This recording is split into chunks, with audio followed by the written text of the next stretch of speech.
Around Dodge City and in the territory on West, there's just one way to handle the killers and the spoilers, and that's with a U.S. Marshal and the smell of Gunsmoke.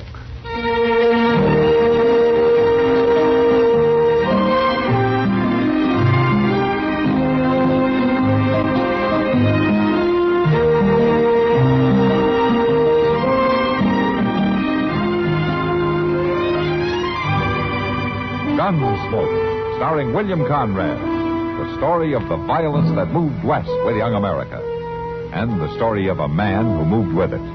I'm that man, Matt Dillon, United States Marshal. The first man they look for and the last they want to meet.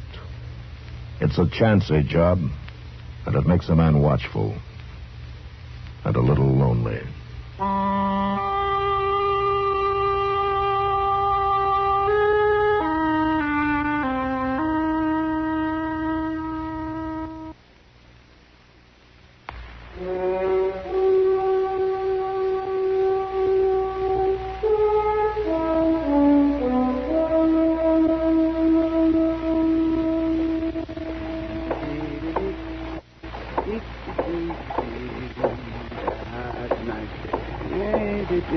Doc! Oh, Doc!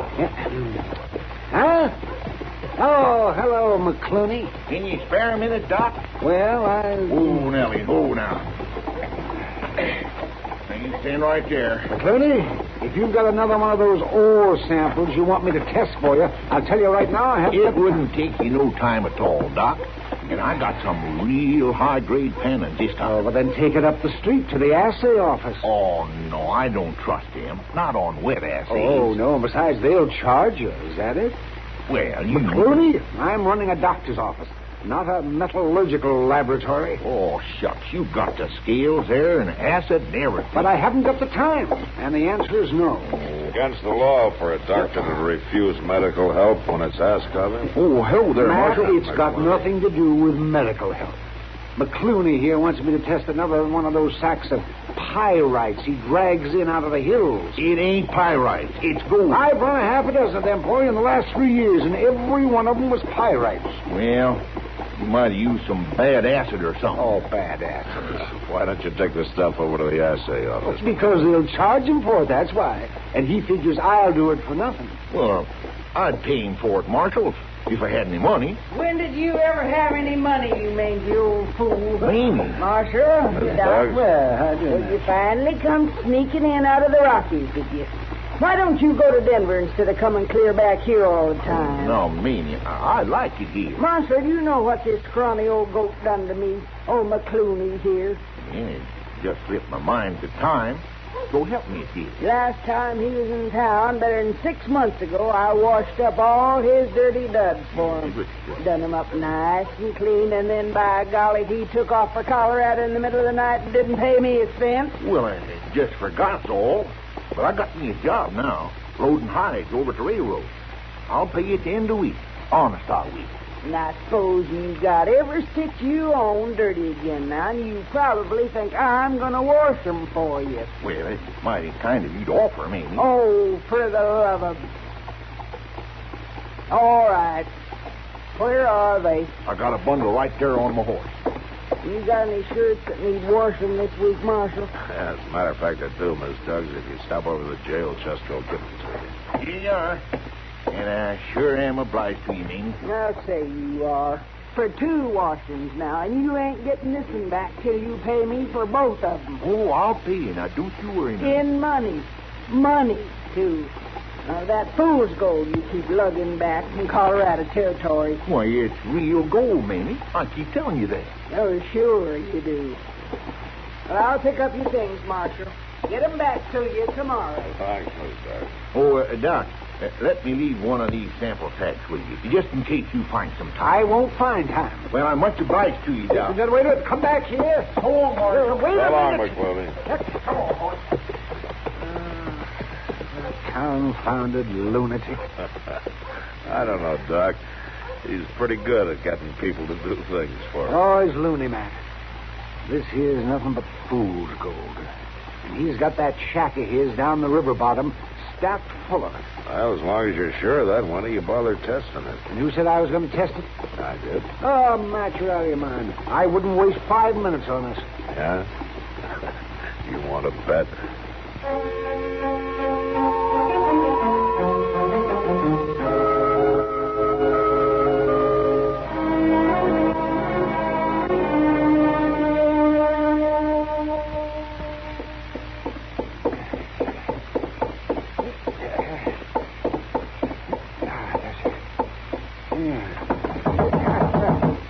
Matt, wake up. Matt? What? What is it? What's the matter? Is that you, Doc? Of course it's me. Open up, Matt. Oh, all right. All right. Don't knock that door down. Theo, what is it? What's the Matt, matter? I just went over to old Pop McCluney's shack to take him the results on that assay I run for him. Oh, what's all the excitement about? You find gold? No, of course not. It was just pyrite, same as Ellis. But somebody must have figured he had gold. Oh, what do you mean? Well, you better get dressed, Matt. McCluney's dead. He's been murdered.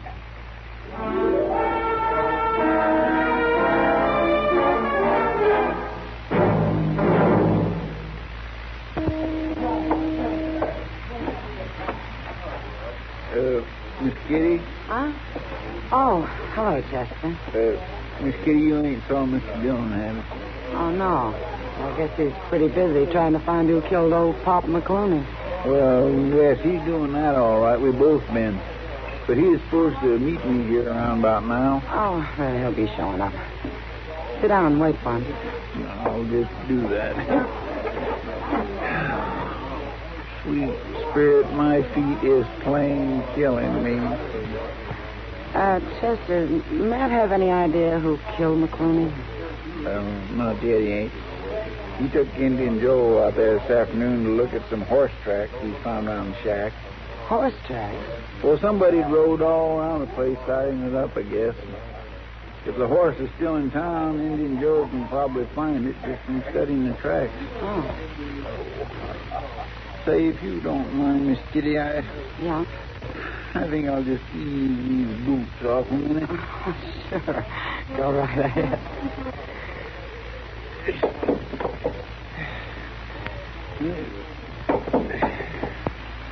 Oh, my, that feels good. You know, it's a shame, Chester. Old Pop was nice, even if he was a little crazy. Always thinking he'd found gold. Well, he must have convinced somebody he had. They took up a couple of floorboards and dug around underneath the shack. How was he killed, Chester? Somebody hit him over the head with a chunk of stone wood. Oh. Died right away, according to Doc. Too bad. Oh, fella. All he had in that shack was a wood stove and a bunk and a table and his clothes stacked on a shelf in the corner. And, of course, some sacks of fool's gold piled up all over the place. Fool's gold. Maybe that's the only kind there is. Well, it kindly worked out that way for him, I guess. At least he died thinking he was rich. And that's more than most people can ever do. And look, there's Mr. Jones now. Oh. He looks tired. Well, my stars, he ain't been to bed since Doc woke him up last night to tell him about it. Hello, Kitty. Chester. Sit down, Matt. Yeah, thanks. You will. Want a glass of beer? No, I don't think so. Any luck, Mr. Dillon? Oh, a little, maybe. It's hard to tell yet. Matt, why would anyone do it? The whole town knew Pop was kind of queer. They knew he didn't have any gold hidden out. Yeah, but somebody from out of town might not have known it, Kitty. Oh, what do you mean? I mean, a stranger who didn't know Pop, who might have believed his stories. Yeah, but it has to be a stranger. Everybody who lives in Dodge knows about him. Like last night. All the boys were pretending to believe him, but they didn't, of course. They were just egging him on to keep him talking. Oh, was Pop in here last night? Oh, sure. He always came in here as soon as he hit town. Waiting for somebody to set up the drinks. And talked about his big gold strike. Yeah. Kitty, Yeah. Was there anybody paying special attention to him last night? Oh. Not that I remember. I didn't particularly notice. Was there a gambler in here last night? A new man in town who calls himself Jack King. Jack King? Uh-huh. Oh, yeah. He was here. And he was talking to Pop. I'd forgotten about it. Why him special, Mr. Dillon? Well, Indian Joe located that horse a while ago. Had one shoe that had worn thin and was partly broken. Belongs to the livery stable. Mm-hmm. They hired it out a couple of days ago to this Jack King. He brought it back this afternoon. You think he killed Pop? Well, he was out there last night. There's no doubt about that. The tracks prove it. Well, what did he say about it? Well, I'll know better when I find him. I've been looking everywhere. Well, it's no wonder the government don't pay peace officers much when they spend all their time loafing around saloons. Now, here, Mr. Dillon just this minute got here, Doc. Chester, what in the world are you doing with your boots off? You living here now? No, I'm not living here now. I reckon a man's feet can hurt here as well as they can any other place, can't they? Doc wouldn't know, Chester. The only way he gets tired is from sitting. Oh, is that so? Well, how are you, kid? I'm fine, Doc.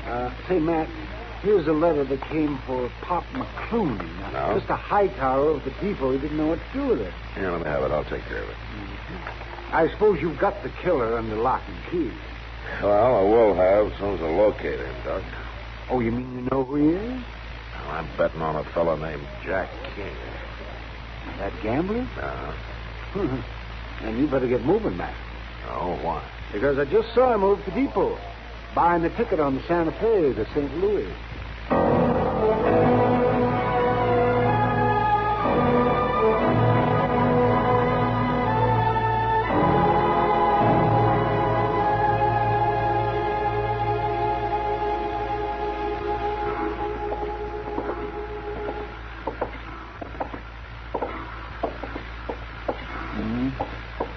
You must have got scared and decided to make a run for it, Mr. Dillon. Yeah, it kind of looks that way.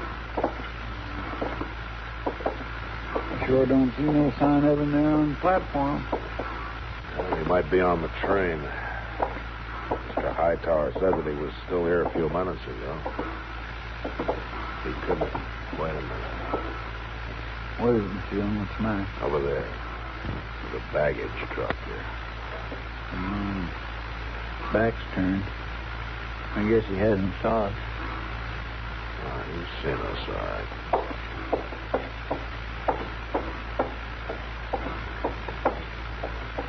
You leaving town, mister? Oh. How are you, Marshal? Your bag already on the train? Oh, no, it's right over there. What difference it make where it is? I'm afraid you're going to have to postpone your trip. I didn't do it, Marshal. Oh, you didn't do what?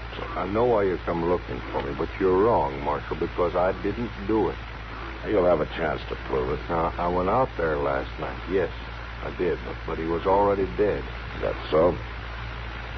Well, you can search my bag. I didn't rob him. I believe that. McCluney didn't have anything to steal. He kept talking about his gold all the time. That gold of his was a pipe dream, and everybody in town knew it. But you'd only been here a couple of days, so you wouldn't have known it. Get his bag, Chester. Yes, sir. I know what you're up to, you lawmen out here. You're all alike. We are, huh? Anything that happens, try to hang it on to some stranger in town. You don't care who killed him. All you want to do is string up somebody. I've already told you if you're innocent, you'll get a chance to prove it. What will I do with these, Mr. Dillon? And we'll take him over to jail. All right, King, you're under arrest. No. No, you're not taking me in. Oh, yes, I am. I'm not going to hang for somebody else's killing. Look out! You crazy fool! Oh. Oh. All right, Chester, pick up his gun. Oh. Oh. Mr. Dillon, did you shoot him in the arm of purpose? Matter of fact, Chester, I was aiming for his other arm. Come on, mister, start walking.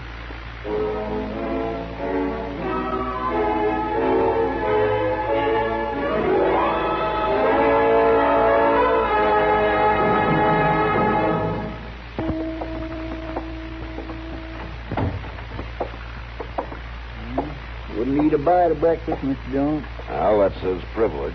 Just sits there in his cell, staring at the floor. Acts like we're fixing to hang him or something. Yeah. Well, he's got his mind made up about that, all right.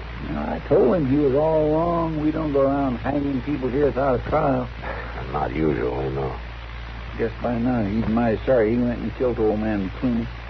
Chester people aren't usually sorry for what they've done. They're just sorry that they got caught, that's all. Well, he'll be sorry enough after he's convicted. Well, I doubt he'll be convicted. What do you mean?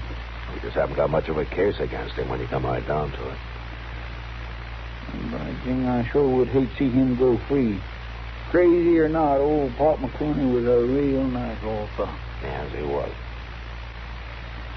Oh, did I show you this letter to McCluney? Letter? No. Came the day after he was killed. Doc picked it up at the depot last night. Dear Mr. McCluney, this is to... But Mr. Dillon... Yeah, there have been a dozen more like it over the last 2 years. I telegraphed Denver last night, and I got an answer this morning. Well, my gracious sakes, I just can't believe this. Yeah, come in. Morning, Marshal. Mr. Chester. Oh, come on in, Miss Doug. Oh, thank you kindly. I brung your washing back. Oh, thanks. You can just leave it there on the table. Oh, yes, sir. That feller confessed yet, the one that killed old man McCluney? No, not yet. Well, hanging's too good for him. I was always joshing Pop, but I had a fondness for him. Yeah, I guess everybody in town liked him. Person just never knows.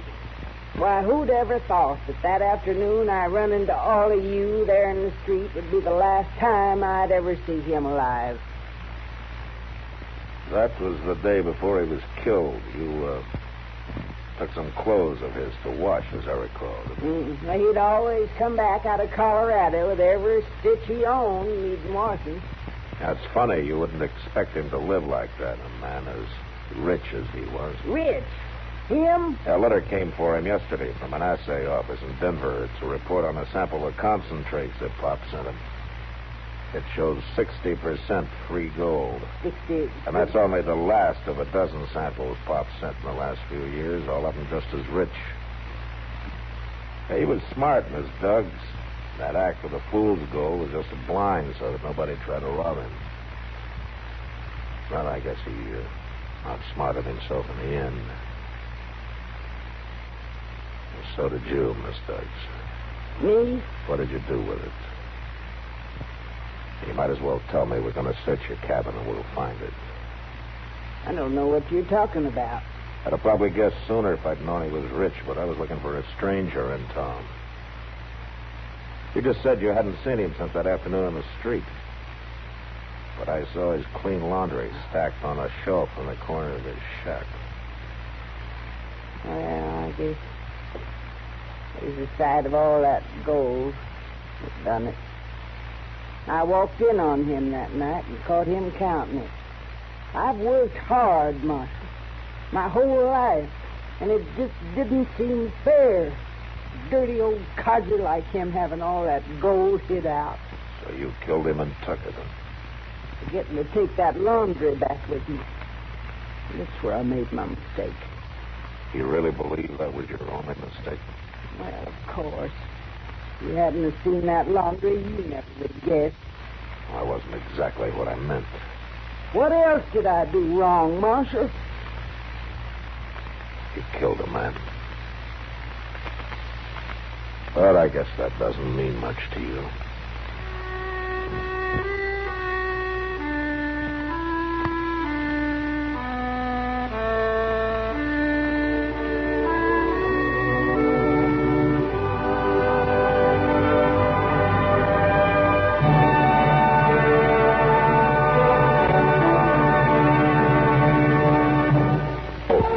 Produced and directed by Norman MacDonnell, stars William Conrad as Matt Dillon, U.S. Marshal. The story was specially written for Gunsmoke by Les Crutchfield, with editorial supervision by John Meston. Featured in the cast were Virginia Gregg, Jess Kirkpatrick, and Lawrence Dobkin. Parley Baer is Chester, Howard McNear is Doc, and Georgia Ellis is Kitty. Join us again next week for another story on Gunsmoke.